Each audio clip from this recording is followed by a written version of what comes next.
Now to that remarkable scene at the White House just a short time ago. Elon Musk standing in the Oval Office, President Trump sitting behind the Resolute desk, and it was Elon Musk who held court for more than a half an hour. How Musk describes what it is the Trump White House is doing, defending his access to at least 15 government agencies and counting.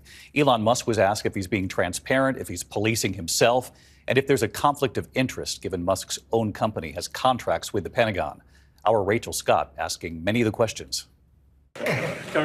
Tonight, an extraordinary scene playing out in the Oval Office. President Trump sitting at the Resolute desk, and standing next to him, Elon Musk and his young son, holding court for roughly a half an hour. Your detractors, Mr. Musk, I have to what? Including a lot of Democrats. I have detractors? You do, sir. I don't believe it. Say that you're orchestrating a hostile takeover of government and doing it in a non-transparent way.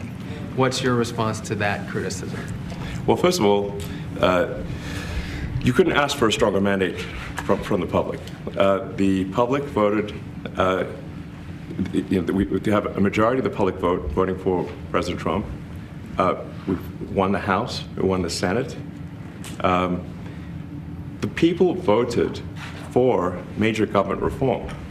And a lot of times that, people that don't get what they voted for, but in this presidency, they are going to get what they voted for. And that's what democracy is all about. Musk, the world's richest man with billions of dollars in federal contracts, has been given enormous power. His Department of Government Efficiency already accessing at least 15 agencies. Mr. Musk, the White House says that you will identify and excuse yourself from any conflicts of interest that you may have.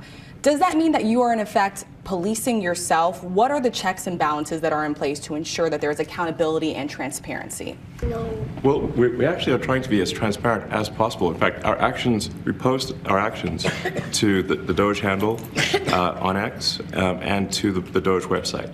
So all of our actions are maximally transparent. In fact, I don't think there's been, I don't know of a case where an organization has been more transparent than the Doge organization.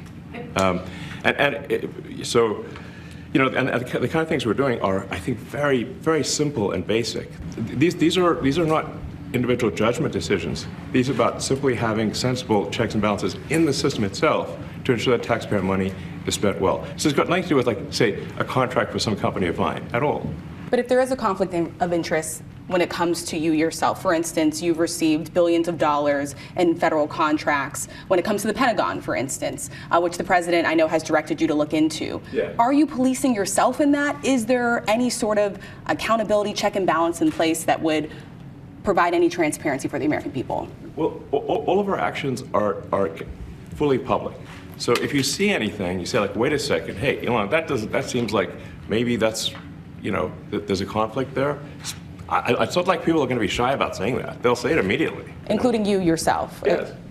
But transparency is what builds trust, not simply somebody asserting trust. So not somebody saying they're trustworthy, but transparency, so you can see everything that's going on. And then you can see, am I doing something that benefits one of my companies or not? It's totally obvious. And if we thought that, we would not let him do that segment or look in that area if we thought there was a lack of transparency or a conflict of interest. But I followed up. If you have received billions of dollars in contracts from the Pentagon, and the president's directing you to look into the Department of Defense, is that a conflict of interest? And are going to do at the president's request. Does that present a conflict of interest for you?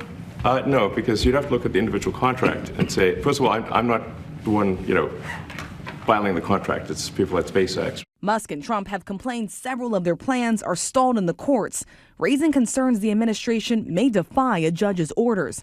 Today, the president told me that won't happen. If a judge does block one of your policies, part of your agenda, will you abide by that ruling? Will you comply with that order? Abide by the courts, and then I'll have to appeal it. But then what he's done is he slowed down the momentum. As Musk's team tears through government agencies, Musk today acknowledging he has sometimes posted misinformation about their findings. Well, first of all, some of the things that I say will be incorrect and should be corrected.